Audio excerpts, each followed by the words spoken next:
Welcome back to the channel. This is my 1998 Nissan 200SX SER. Now this is from an era where you could get cars in every flavor. That was the 90s. This is essentially an economy car, but in the SER trim, Nissan gave you the SR20DE engine, which revs to 7,500 RPM with a 5-speed manual. These things are out there and they're cheap and they're a lot of fun. Again, 32 mile per gallon commuter. I love this car a lot and I wanted the opportunity to show you guys why I think it's special. Let's go for a ride.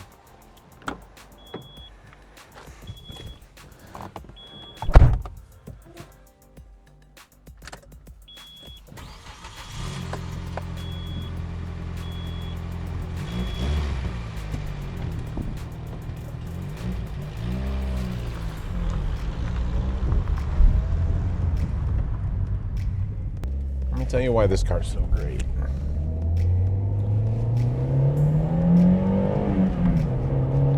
That's why. Because it's fun and you can use it every single day. And what really sucks is in the 90s there were cars like this for every single flavor.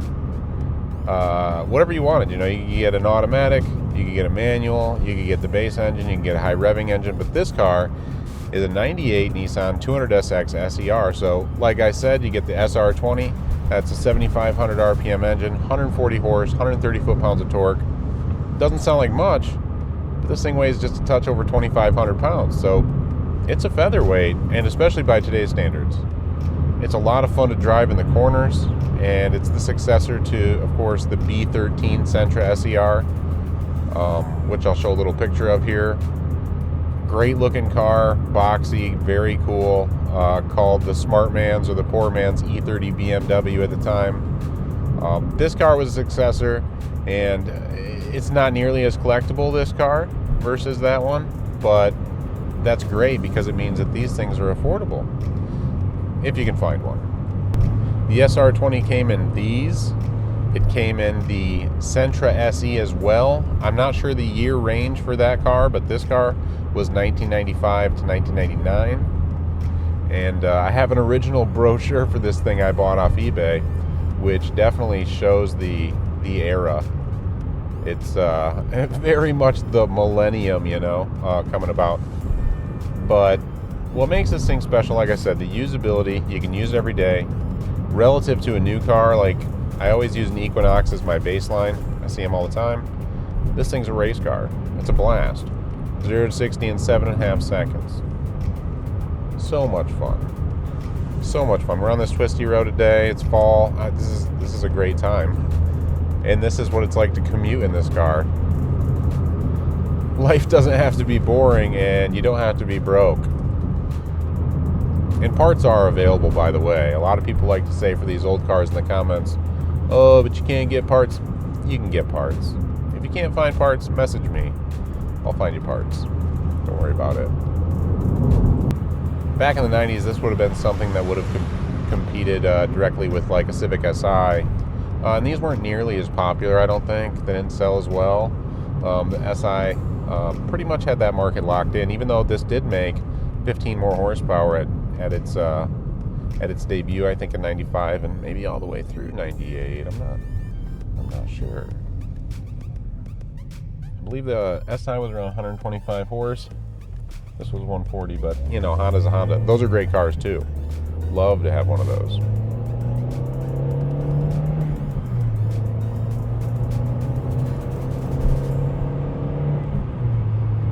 You can't buy a new car like this, and I guess that's the point. They don't build them anymore, and that's okay. That's the consumer has spoken. People don't want these, but I still do, and I know some of you guys do too.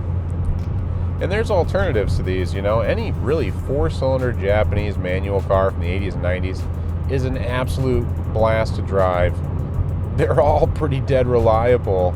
You can put hundreds of thousands of miles in these things if you can find one without rust, which is the biggest thing.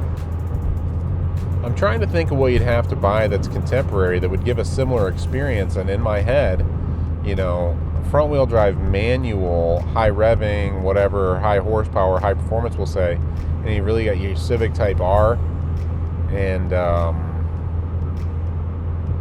manual. damn, that's about it.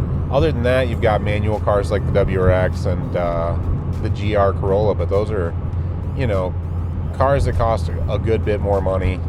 The WRXs are a good car and everything, but a lot more money. I mean, you're starting in the mid 30s, and then for a Corolla, you know, and then either one of them well up to 50. Of course, they're all-wheel drive. Front-wheel drive, high-performance car today. Your only choice really is a Honda Civic Type R, and that's 50 grand. So, Volkswagen Golf no longer comes in a manual, or I would include that in the list. Those are DCT only, starting 2025, which is crazy. The fact that we're living in a world where you can't get a Golf GTI with a manual tells you we've lost our way. That car was built around driving engagement from the very beginning. That was the point of that car. And now it's DCT only, probably for economy.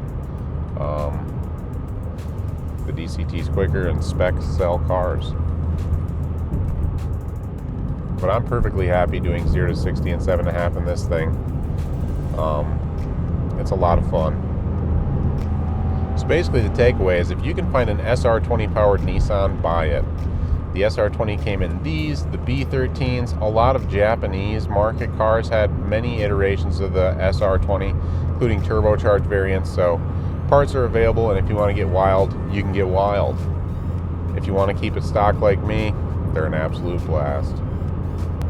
But at the end of the day, for the sake of your daily driver, if you're like me, you like analog cars or whatever, don't be afraid to embrace simplicity and find something like this to drive back and forth to work, because it's economical and it's fun. It's a win-win. The term cheap thrills doesn't exist for no reason. And this car does just that.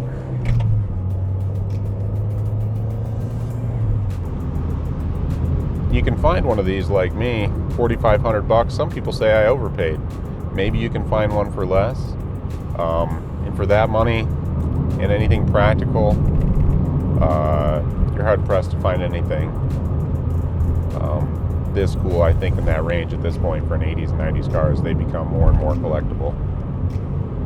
This thing currently has 145,813 miles on it. I did the plugs and wires yesterday, and the spark plugs were completely eroded. I'll show a shot here. Completely eroded away.